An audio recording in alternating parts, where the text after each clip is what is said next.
Kung insulto ba na ako pag-ani diri or compliment, the face of Davao Post Cemetery. First time ko mag-photoshoot ng ganito tapos kuan ba gyud mga kabaong ba dyan? Natakot na hadlok ko pag-ani diri nga si Doc nag-invite sa ako because parang wa ko kabalo kung ako ba yung sampulan pag-cremate diri. So na ako diri tungod kay ako ang mamili kinsa una i-cremate diri dapita.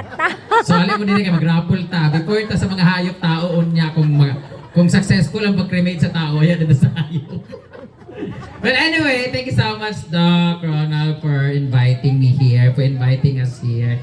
It's such an honor. Wow!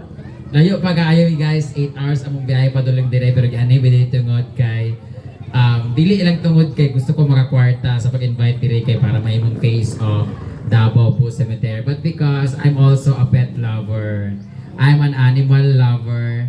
Doon lagi mo! Buti na mo tawas! Apay kaon, oy! Thank you so much, Doc, because like you, like them, like the people are here right now, I also love pets, I love animals. Kay, ganahan yun ko mag-iro-iro. I love dog style. Charot lang. So, daghang salamat because dili nang tungod kay para mga kwarta ko din eh. But, syempre, I'm also an advocate of parang loving animals, especially those kanang mga nanginahanglan po ng mga animals kay syempre kita kanang murag lami pagbaya kung ang tao gali matabang ta kato parang mga hayop nga dili nato hindi ka afford mag-provide sa ilang food. So thank you so much because naging part ako ng yung business and good luck to your business and we're praying and hoping na mag-success o kunta daghang kag matabangan pod sa imong business pod aside from this kay I know your endeavor in life. So good luck and thank you so much for inviting us and what you kay choice nga naami dire. Thank you at sa lahat nga mga naa dire. Congratulations sa inyo kay naa na sa inyong duol ang sementeryo.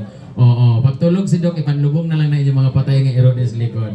Kung di mo ka-afford. But anyway, thank you so much sa lahat ng mga guests na nandito. Maraming salamat. This is Friend Damage and later meron si Doc na pakulo sa iyang raffle. So, nai-raffle si Doc unya para makamanalo ay magkakaroon ng free space for columbarium. Consumable today. Kung ikaw makadaog, pati yun na rin sa charot lang. Sinsa ka ang makadaog. But anyway, thank you so much for coming guys. Salamat. God bless us all. Bye-bye.